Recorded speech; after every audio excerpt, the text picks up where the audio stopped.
Good morning, everyone. How we doing today? I hope everybody's doing fine because, unfortunately, I'm kind of not doing so well these days, but I'm trying to stay positive and do what I got to do. So, I share a lot of posts on Facebook. Mm, just opened up a new TikTok and a new Instagram account, but I don't really share as much as I do on Facebook.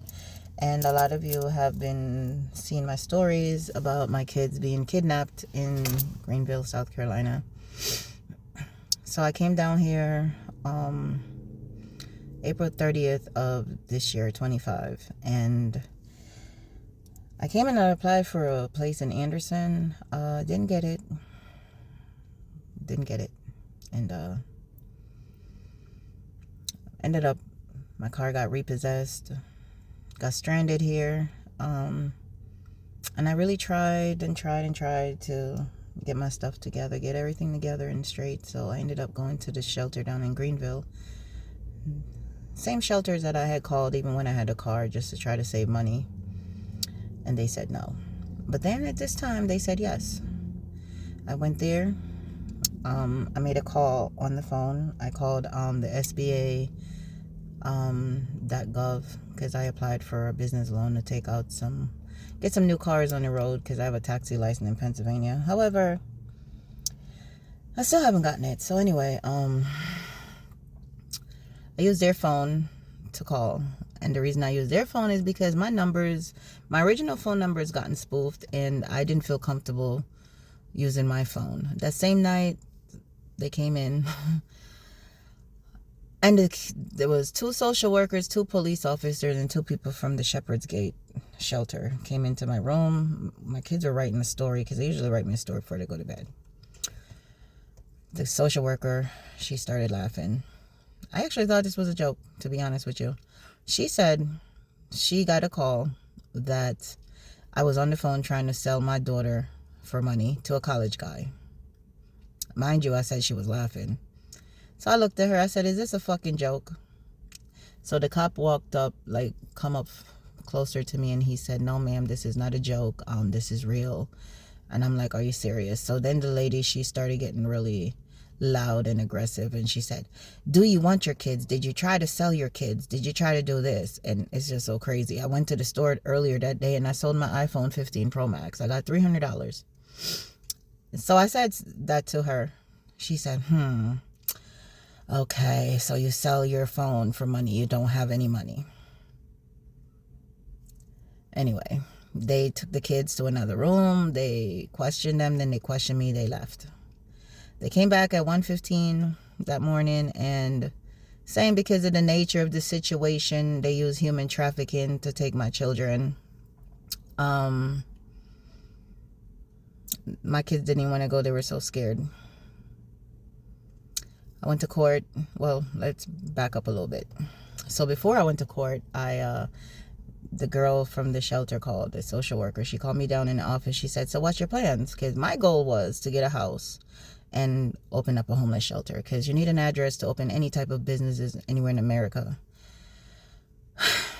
And I told her my plan. She said, well, we offer services here. We offer mental illnesses, counseling, foster care, adoption. Before they started shelter, they said it was an orphanage. Anyway, someone from the shelter told me, this is someone that lives there. I'm not going to call no name, no description, no nothing. But they said, your kids have been kidnapped for ransom. Whatever you do what they say. Your kids are still here. This was that Sunday, the day before I go to court. This was June 1st. I went to court the next day.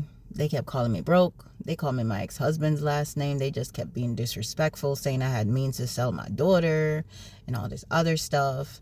They prolonged the case over. They got Pennsylvania to do some things with custody papers up there and got it all transferred here just to keep me here.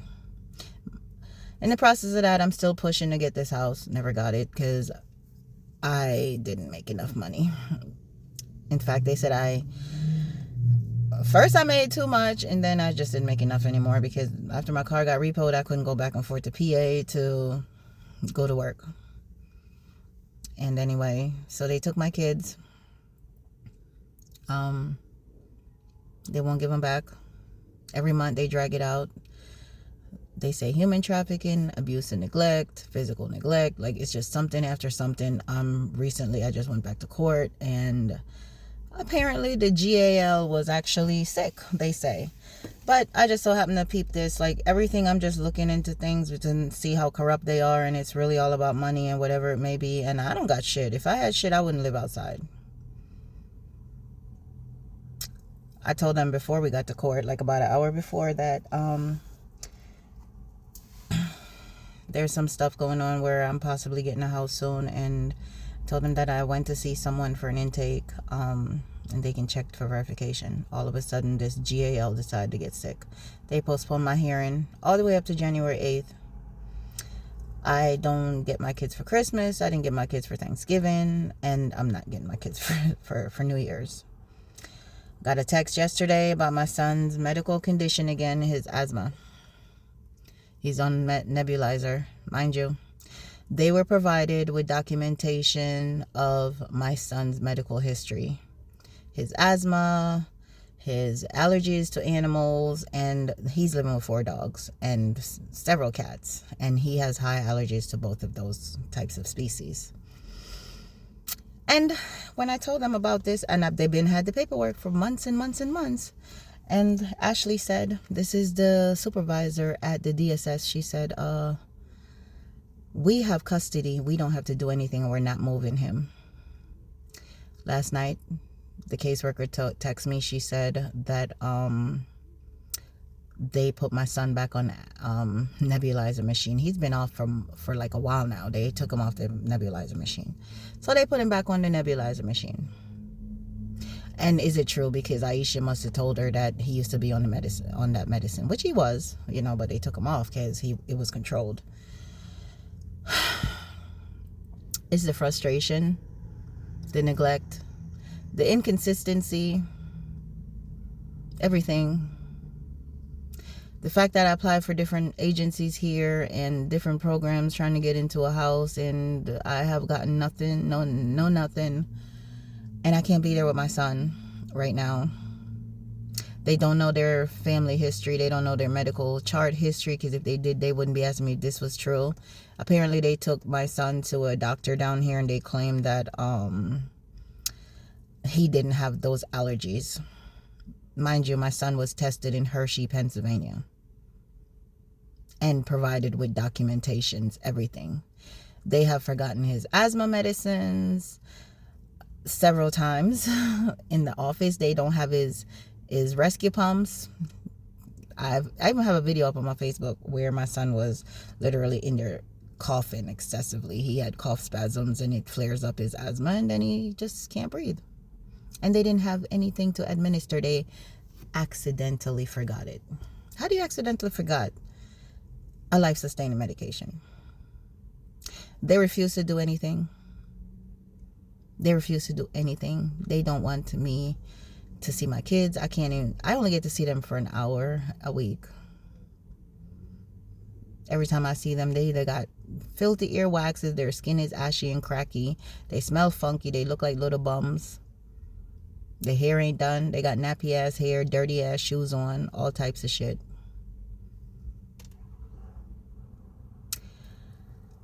And because I don't have a place to live, and I just guarantee you that even if I got a place to live, they still would withhold my kids from me. And this is just hurtful. I don't know what's their motives behind all of this. But justice eventually comes out, truth comes out, and I'm really hoping that somebody will eventually help. Like, I'm stuck down here by choice at this point, because I'm not leaving here without my kids. And I've been doing things. I used to sell my bracelets downtown all the time. Well, donations. They said that's soliciting, but it ain't to me. Donations and soliciting is 2 different things. But nothing at all. I could do anything right now. I don't even care if I lay on the floor right now. I don't even care if I lay on the floor.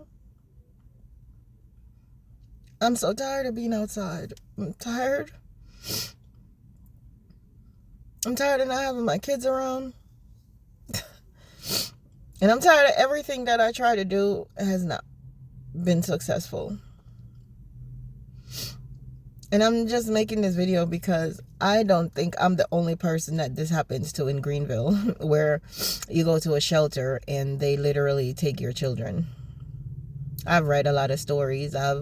When I had my car and I was doing Uber, I've heard a lot of stories about their children being taken from the same exact shelter. The same exact one. Which is like one of the biggest shelters here in Greenville. And I'm not going to stop talking because this needs to come to light. The research shows that Greenville, South Carolina, is like the highest leading city for human trafficking cases against children being taken from their parents. And over 50% of those kids have not been returned to their parents. Some of them were adopted out to other families. My kids will not be in those percentage at all.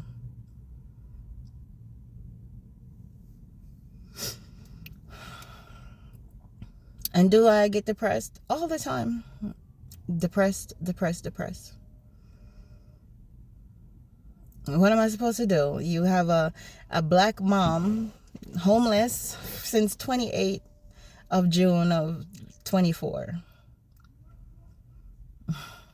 And I've tried to get places. Even when I lived in Newcastle, I was running a little taxi business with my car up there, and I lived in public housing. A girl assaulted me, and they turned around and said that I made it up, which I called the cops and everything, but yet they said I made it up. I did not make it up. If I did, I wouldn't be calling polices and they hearing, asking me if that was the person in the background, literally screaming in my face and trying to fight me. She literally punched me in my face. And the housing authority up there never sent the video. They showed me sitting there waiting for the police, and the police coming and leaving. They didn't show nothing else. Then they evicted me, saying I was a criminal. People broke into my house. Everything. They didn't even stop there. They actually literally, I applied for other housing and they told these housing people that I was a criminal and I was being evicted. Just to keep me from getting a house. And then I didn't do nothing because I don't have to sue people. I have the potentials to build. So I don't need to sue people to take what's theirs, which I probably can take what's theirs because right now it should be a lawsuit, and I chooses to not do that. But anyway, I've tried. Nothing. Then I went to Louisiana for 2 months. My cat got taken from me. I don't know where my cat is. She just completely disappeared. My house got broken into down there. The landlord was corrupt. People down there are shady as hell. I don't know where my identity got stolen, if it was in Pennsylvania, Louisiana, or I know it was in South Carolina. But it's like this stumbling and obstacles in my way of trying to do what's right.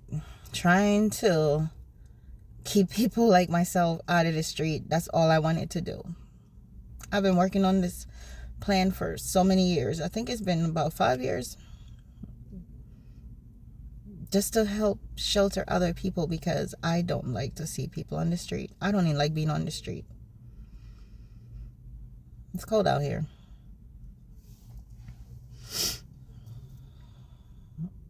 It's depressing out here. It's scary out here.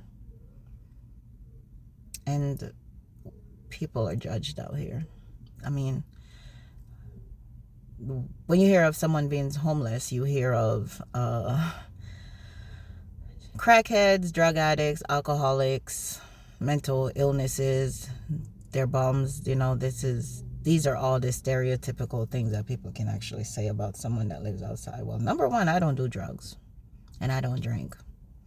Maybe I'll have a bottle of wine once in a while. Once in a while is probably like a few months or so, and that's it. Nothing excessive. But there's a lot of intelligent people out here. Very, very intelligent, creative. Like, I mean, creativity is on the street like it ain't no tomorrow. Artists, rappers, poets, singers, people that has plans to do so much, and there's no help. There's no help here. I'm starting to wonder, is there any help in any country, in any states, for people that aren't living anywhere? So I'm not even sure how many women actually lose their kids because they're homeless. Instead of them helping to help these women and children get off the streets, they take their kids instead. And they uses different tactics to take your kids. I have mental problems. There's tons of people with mental problems that still takes care of their family. I don't let mental illnesses puts any kind of stipulation on what I want to do. I don't let mental illnesses keep me from making money. I don't let mental illnesses keeping me from doing what's right. And I believe that what's right is people being treated fairly, equally. And they don't do that here. They don't care. There's so many people outside. Like, I really want to show you a video right now. Like, I could turn the camera on the other direction and show you all these people that's literally lined up by gas stations and hoping somebody will be like, hey, I'll help you. Nothing.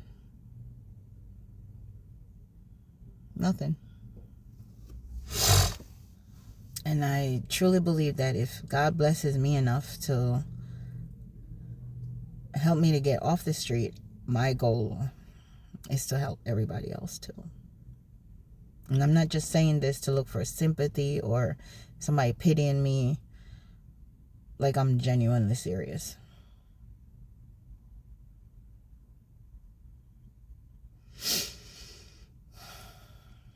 I go see my kids today.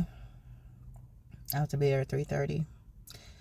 They don't want to do nothing I want to do. I went into the office last week. This week it's in the office. I'm talking about 11, 9, and 7-year-old kids in a little fucking room. They don't want to take them anywhere. I even asked them to send me to the library today, like bring them to the library. And they said no. McDonald's, no. Everything is at the office. So they're calling all the shots and doing everything illegally. Mind you, my kids were kidnapped. I know that was kidnapping, but they use all types of methods to actually kidnap my kids. Every week I see my kids, my son looks depressed. My daughters, they are depressed. And they are saying, Mommy, can we go with you? Or they're crying when I'm leaving because they're trying to walk out the door with me. And I can't take them because really I could just snatch my kids the fuck up and just bounce. And I'm trying to do it the legal way by fighting the courts. The lawyers are so corrupt, they actually work for the other side. Down here, you don't get a fair trial. And this is a Republican state, and they don't care about nobody. They all about pocketing money. They don't want to help. They don't want to do nothing. Like, I get better treatment on the street from random strangers because I'm a very talkative person. I meet everybody, and I talk to everyone. I get along very well with others, and I just feel like it's not fair. You know, it's really not fair. It's not. But hopefully something comes to light soon, and hopefully I get to get a place to stay in eventually. It's just, it's hard out here. It's like every day is a struggle, and I am so grateful that God made me this strong person that I am. Because I'm strong as fuck. I'm strong as fuck. And I'm blessed. And I'm strong. I am definitely a strong person, because an average person couldn't survive all the shit that I survived. all these years.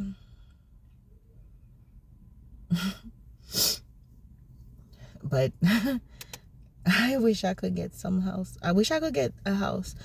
I wish I could even get a job. Like, find work somewhere that's even a nonprofit. I would actually work in a nonprofit agency. I don't want to be a CNA anymore because I'm getting older now, and that hurts, standing on your feet all day. I mean, I love wiping ass, trust me, because I like when my residents look clean. They always used to say I was slow in nursing home. That's because I actually do my fucking job. But I don't want to do that anymore. I want to do something else because I feel more connected with people that are struggling. And I feel more connected with people that really, really, really need somebody to talk to.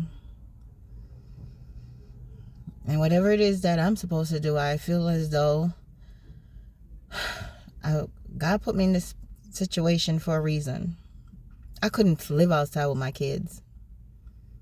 But I needed this experience. I got bitten up by ants. I got bitten up by bugs. I sleep in parks. I sleep everywhere.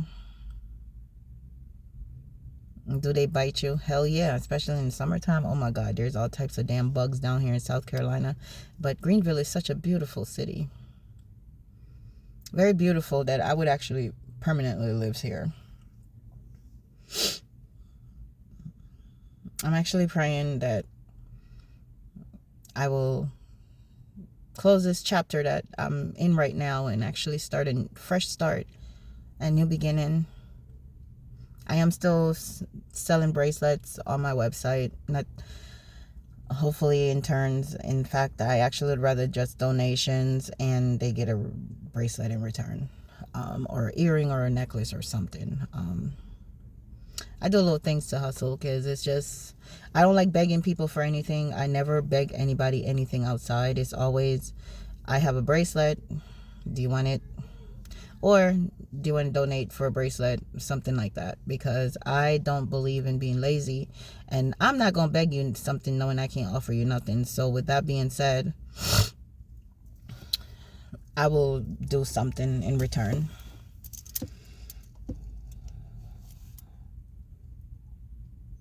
And I am grateful for this opportunity of everything. But I just want to be with my kids now. I miss cooking my foods. I miss being in bed sometimes. I miss hearing my kids run around, and whether they're arguing or not, I miss all this shit. And I really just wish life would align itself the way it's supposed to. And I've been waiting and waiting and waiting.